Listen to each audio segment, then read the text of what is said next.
Hi everyone, welcome to The Last Drop. I am Chris, thank you for joining me today. It is the month of March and it is my whiskey diary for that said month. Cue the intro.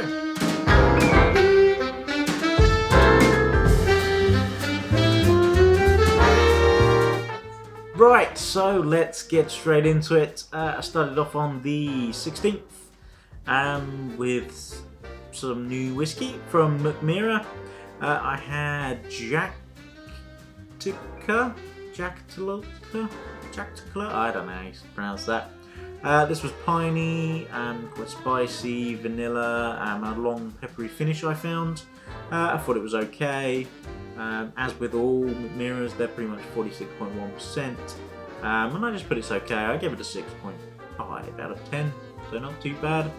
I also had a Bjorksav. This was not as piney, but I think this one is something to do with some sort of berry that's going in it. Maybe look it up. Not goji berry, but it's the Swedish one. Can't remember. Lingonberry, that's it. So yeah, not as piney on the nose. It felt fruitier than the Jack. But yeah, a nice whiskey, probably better than the Jaktlycka. So I gave it 7 out of 10. Moving on to the 17th of the 3rd, so a day later, I had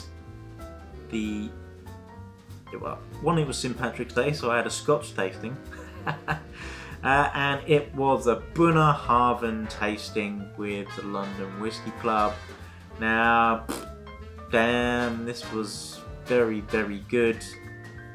Very, very good indeed. Not one rubbish, or not one average whiskey, I'll say, on this one. We started off with a Manzanilla 11-year-old 54.2%. This was nutty donuts. What word's that I put?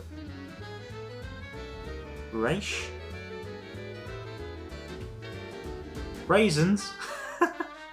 Can't read my own handwriting. Caramel dark chocolate was really, really interesting.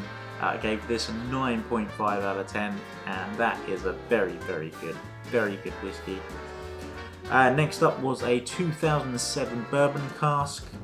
So this was obviously a bit better, where you could understand the spirit. 55.7%, tropical, quite drying grain, vanilla, oily going on.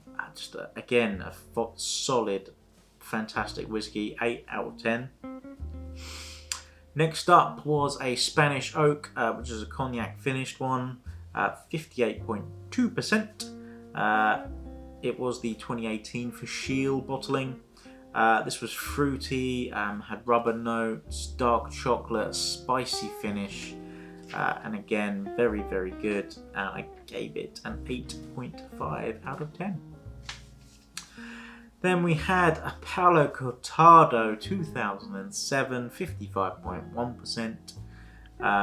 This was outstanding, oily, fizzy cola sweets, fizzy cola bottles, salted caramel, donut notes coming through again. Just a wow, fantastic whiskey, big and deep and dirty, 9 out of 10. Next up we had an Oloroso sherry cask finish, 53.3%. This was dusty, cinnamon, deep dark fruits in it. I'm not allowed to mention too much about what it was, but it was, again, outstanding, 9 out of 10. And that was that tasting. I mean, that Manzanilla was fabulous. That was my whiskey of the evening. But yeah, all of them, you'd be really happy to have them on your shelf. Shame they're all out of my budget. Next up was the 25th of the 3rd. I got a bottle of Maker's Mark 46, which was nicely cheap on Amazon.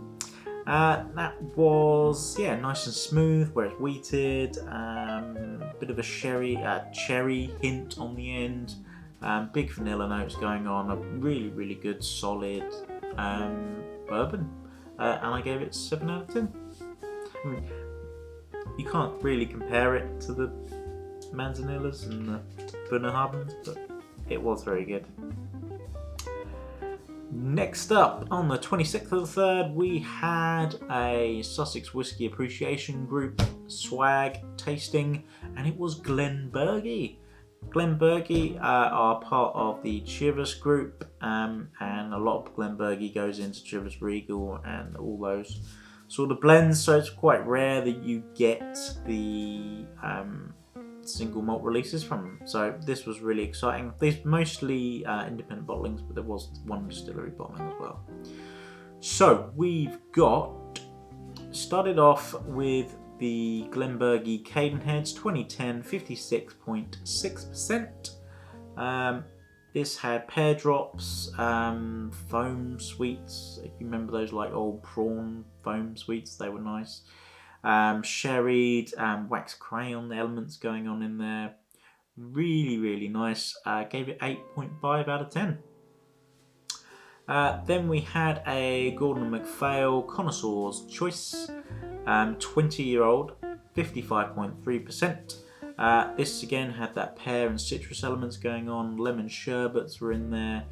Quite a drying finish because where that age was coming through. And I gave that 8 out of 10. Then we had the distillery exclusive 2002 15-year-old bottling, 46%. This was sweet and fruity and had that very familiar blackcurrant notes that come through on the Glenburgie distillate. Caramel as well going on in there, so really nice dram. 8 out of 10. We'd actually left that one till last, so I'll go to this one. We had the SMWS Follow the Yellow Brick Road. This was at 60.7%, and again that massive pear drop nose came through, and taste and citrus notes and everything like that. And I gave this one 8 out of 10.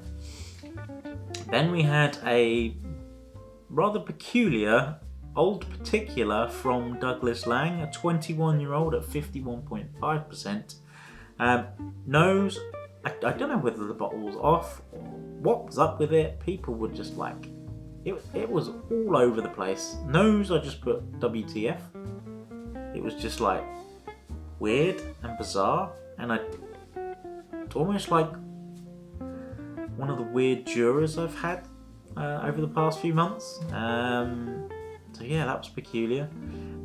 Peculiar old particular. Very, that's got to be what its tagline. The taste was nice. In fact, the taste was a lot better than the nose. The nose had some weird funk going on, soury. I don't know how to describe it.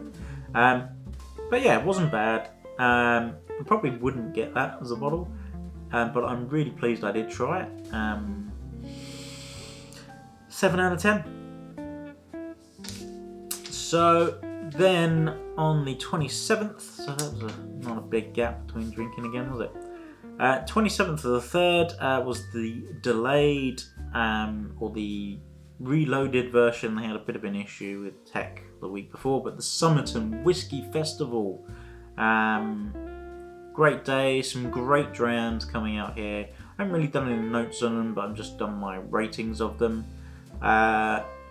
Really great, some great music going on. Dan done a fantastic job again with getting some guests in, talking about some whiskies with the distilleries. Some really great information. Honestly, if you're new to whiskey, I would really highly recommend Summerton Whisky Festival. They're showing you a range of whiskies that are for, I would say, for new people to the spirit, and you really get a good range of, so from Irish to Scotch to English to American, all that sort of thing going on. especially in the club as well. You've got a great community there, with, in a Discord group, things like that. So really, really worth checking out the Summerton Whisky Festival and the Whisky Club itself as well. So to the whiskies, we had Filey Bay, which is a Yorkshire distillery. We had their flagship and their Muscatel finished. Flagship, I put, it was okay. I wasn't too enamored with it. I gave it 6 out of 10, pretty average if I'm honest. The Muscatel was much better. That wine finish really came through, and 7 out of 10 for that. Next up, we had Deanston Virgin Oak and Deanston 12-year-old. Deanston 12 is pretty solid, 7 out of 10, and the same for the Virgin Oak, to be honest. Both really, really solid drams. Not my favourite. I've got Deanston 18, which came through Summerton Whisky Club, and that is arguably better, but it maybe should be for an 18-year-old. But they're good, solid drams. Really worth trying them as sort of bourbon finished spirit. Next up, we had Cotswolds new make and their single malt. So I haven't given a mark for the new make, but if you can and do have the opportunity to try new make or White Dog, anything like that from a distillery, please do. You really get to understand the spirit and then see where that spirit then transfers into the final product. Single malt, very pretty good, to be honest. 7.5 out of 10, nice solid dram, arguably better than the Filey Bay. Next up, we had Glasgow Distillery, and we had the original and the peated. These I both just gave 7.5 out of 10. Both solid, both nice, can't go wrong, done. Next up was Silkie. So these guys are buying juice at the moment and bottling it. Their distillery is being built at the moment, and then once they've done that, they'll be doing their own distillate. But again, blending these things at the moment, producing some really, really good, nice stuff actually. The Silkie Legendary. So it had a great nose, lots of butterscotch going on in that nose, which I really liked and reminded me a lot of Glen Scotia Double Cask. So very similar to that nose, that butterscotch nose. 8 out of 10. And then we had the Silkie Legendary Dark, which I have heard of before and have been recommended before as a little under the radar whiskey. So I suggest you go and check this one out as well. It's got a bit of peat in it, this one. Not a lot of peat. It's barely there, it's just a wisp at the end. Again, saying that, the Legendary as well, that does have peat, but it has less peat. But this one's got more peat. But 8 out of 10 again, really, really nice, and a nice under the radar dram. And there you go, that was March. Thank you for joining me. I hope you enjoyed this. Please hit that subscribe and the bell for when I release videos. I hope you like the diary. Please comment down below what your favourite new whiskey you tried is this month or last month, and yeah, hit that like button too. That's the last drop.